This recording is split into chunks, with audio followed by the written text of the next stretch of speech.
In this video, I'm going to show you guys how I built this super cool pommel for a Black Panther staff.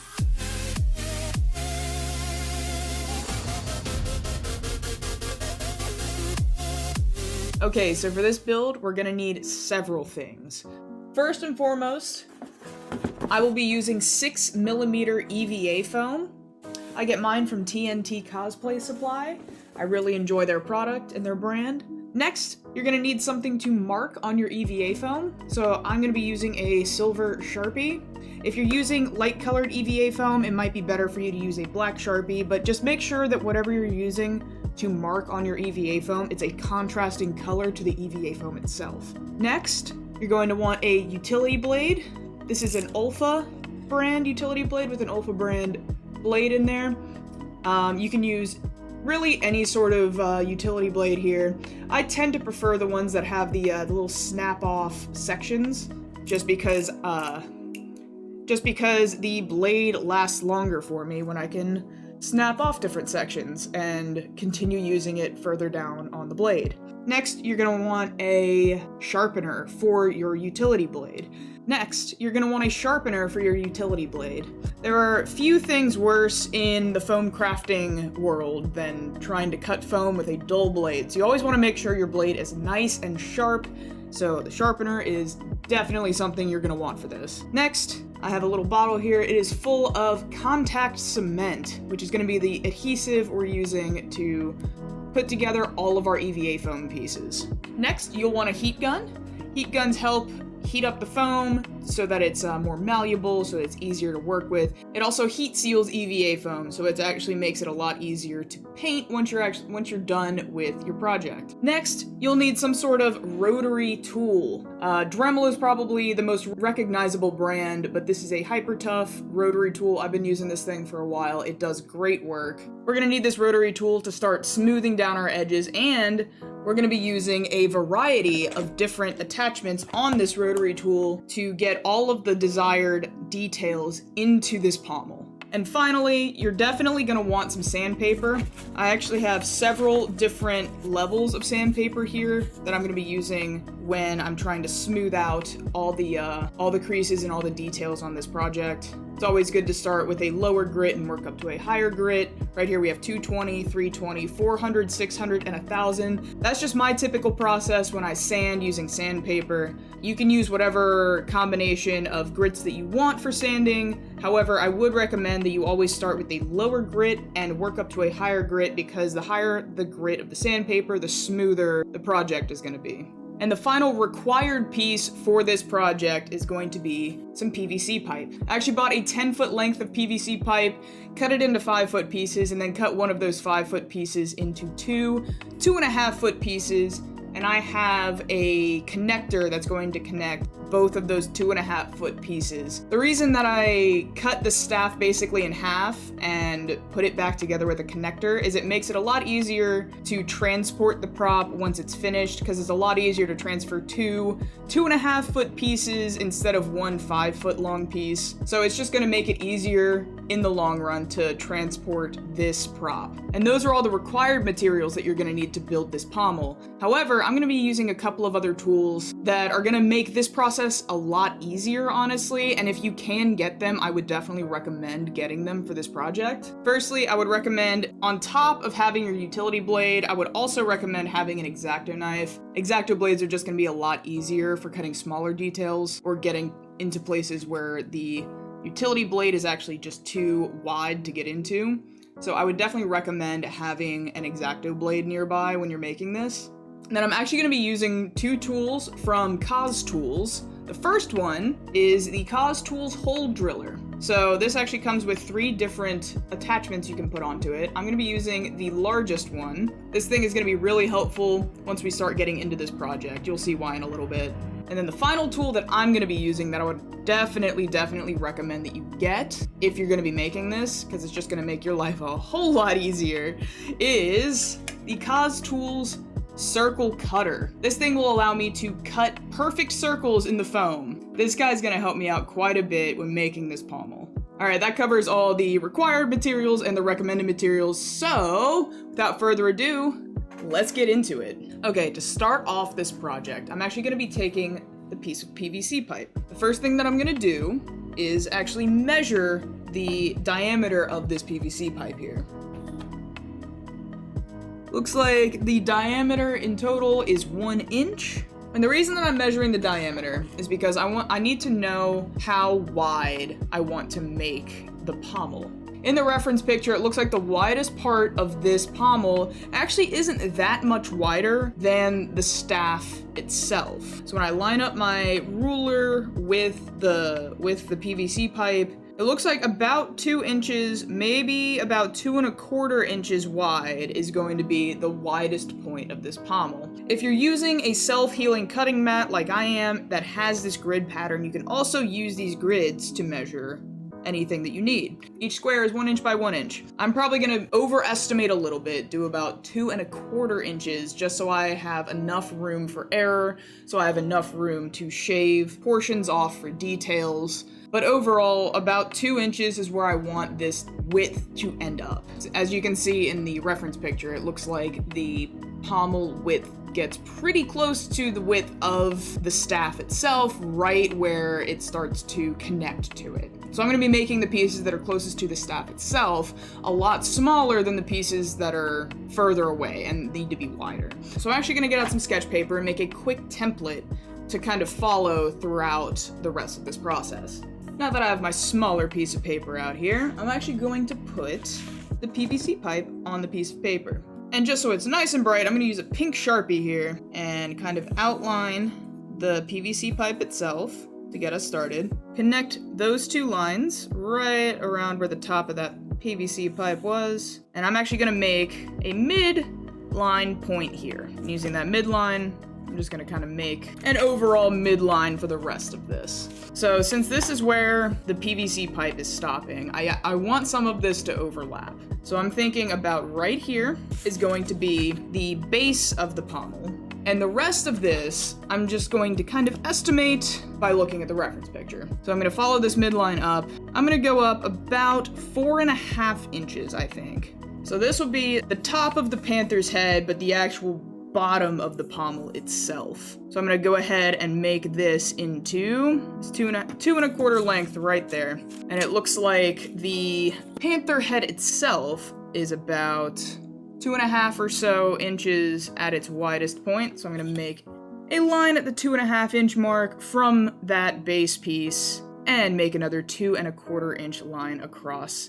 So this is going to be our basic structure for this piece. I'm going to go ahead and connect these lines on the side, and then I'm going to connect this line to this larger box. I'm going to connect both ends of it. So this isn't a very detailed template, and you can make a detailed template for this if you like. However, this is going to be our base structure. Now for this project, I said I was going to be using the CosTools circle cutter, and I'm going to be using this for pretty much all of the pieces. So this circle cutter can actually be adjusted to match the exact size circle that I'm going to need for different parts of this project. There's a little dial on the back here, and a little slide scale. This scale is the radius of the circle, not the diameter. So the next step is to actually get out some EVA foam. I'm going to heat up this EVA foam so that it lays a little bit flatter. And then I'm going to be breaking out my circle cutter. I already have it set to that 1 1/8 inch radius. So I can go ahead and choose a spot on this foam, place it down, and spin.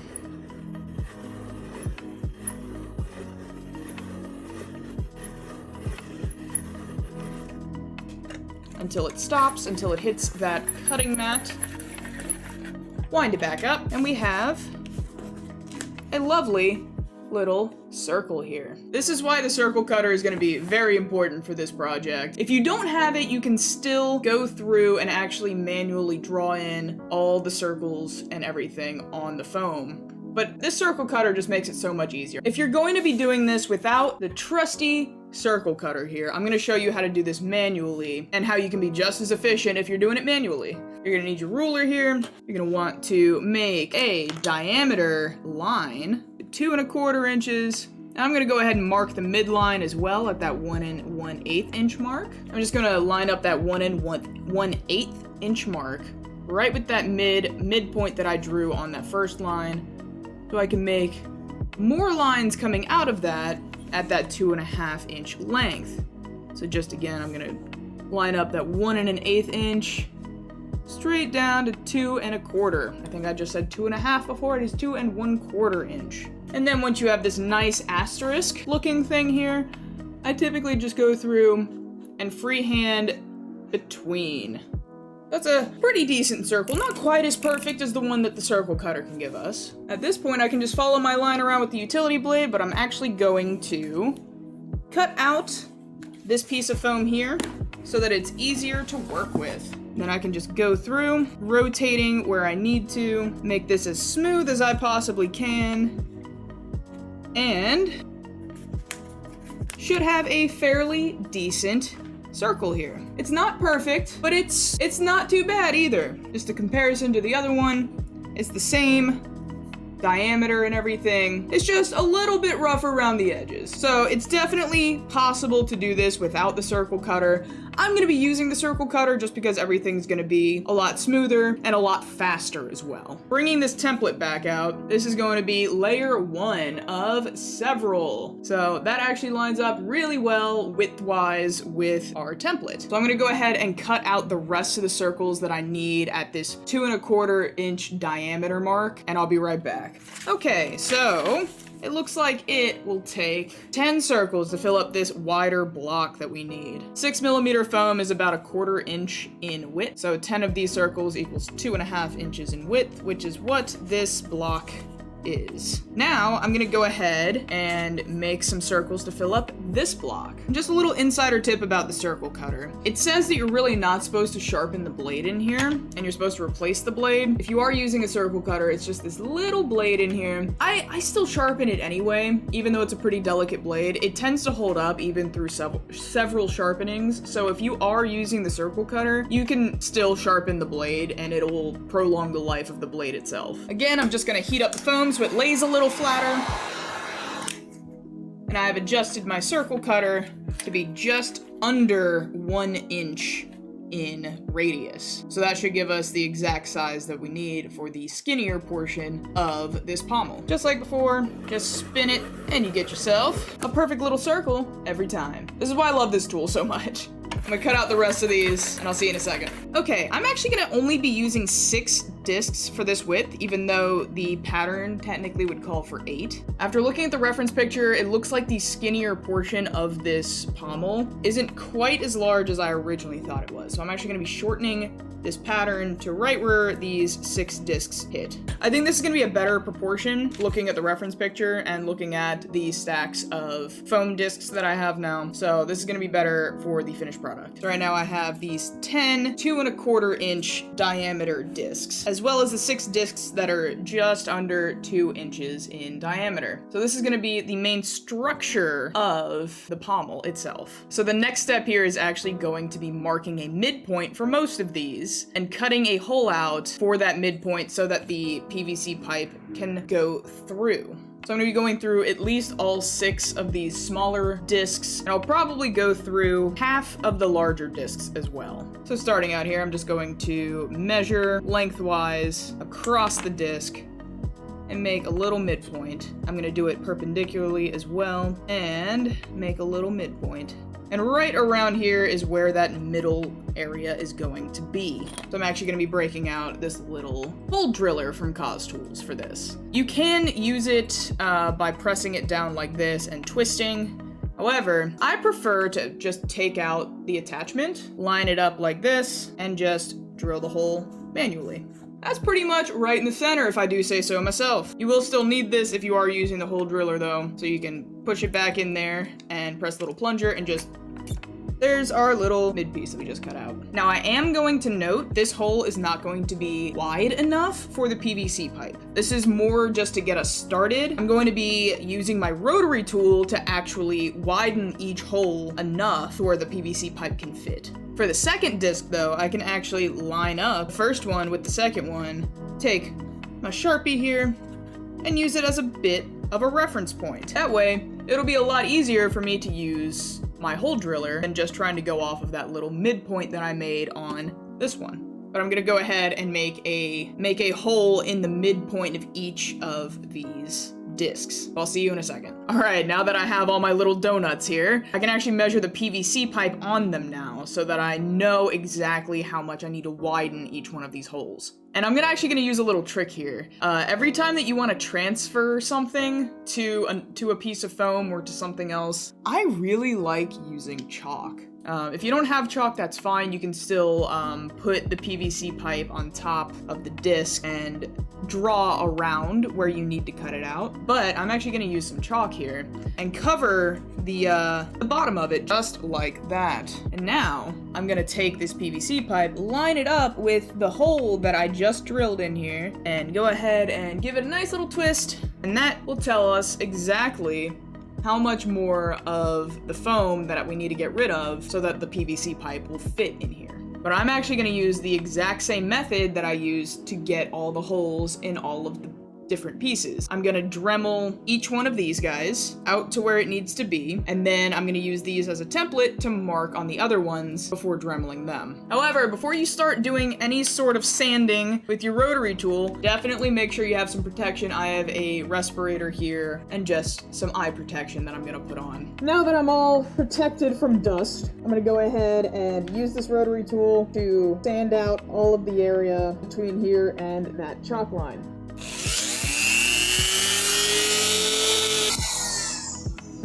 And before I transfer this hole to the rest of the discs, I want to make sure it actually does fit onto the PVC pipe. All right, so that actually slides on quite nicely there. Make sure the larger one fits as well.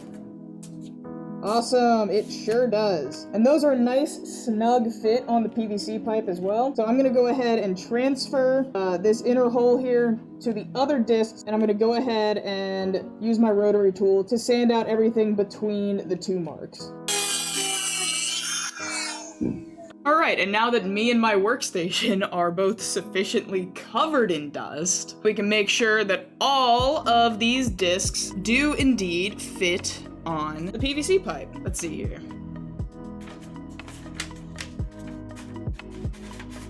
Boom.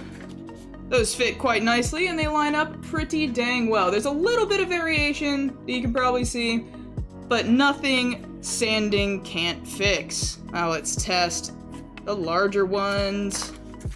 Boom and boom. Same deal here, just a little bit of variation throughout the side here. Nothing a little sanding can't fix. All right, and the next step in this wonderful project is to actually start gluing everything together. I'm gonna go ahead and glue every single one of these discs together with some contact cement here. So if you've never used contact cement before, I definitely recommend getting a bottle like this so it's easier to apply. You're just gonna want to apply a little bit to both sides of whatever you want to attach together.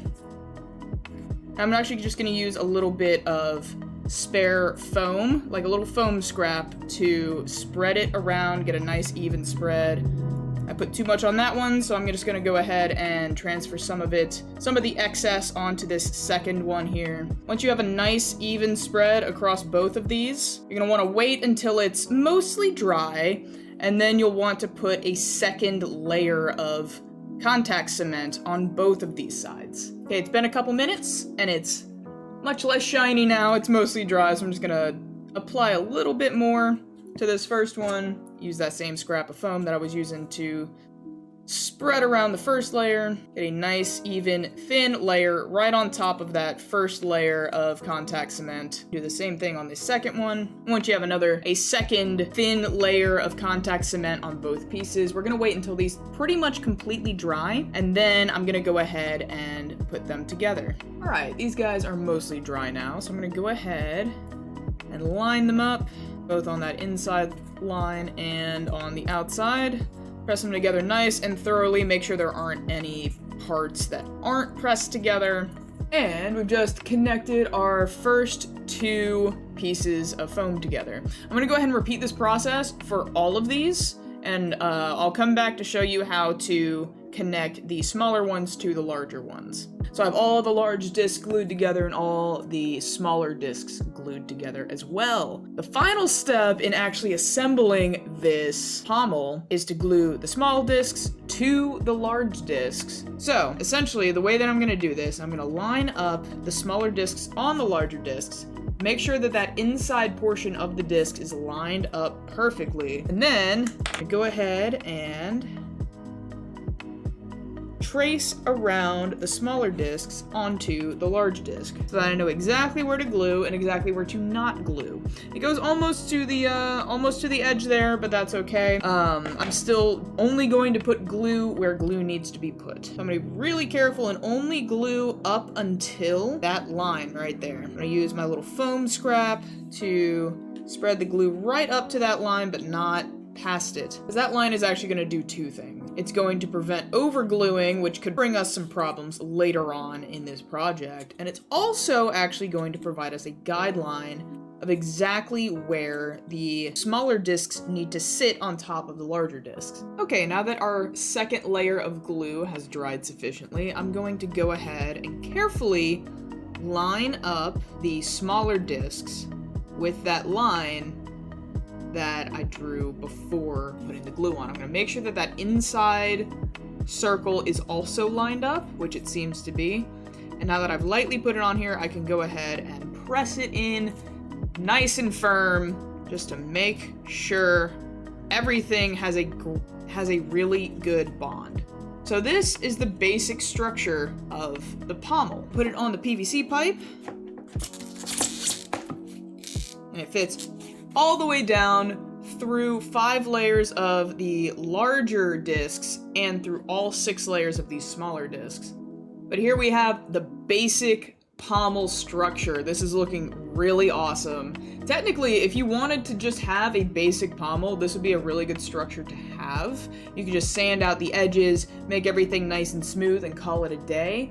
However, I'm gonna be making this guy look like an actual panther head, and it's gonna look really cool, but I'm not gonna be doing that in this video. All the details and turning this pommel into a panther head is gonna happen in the next part, so definitely keep your eye out for that.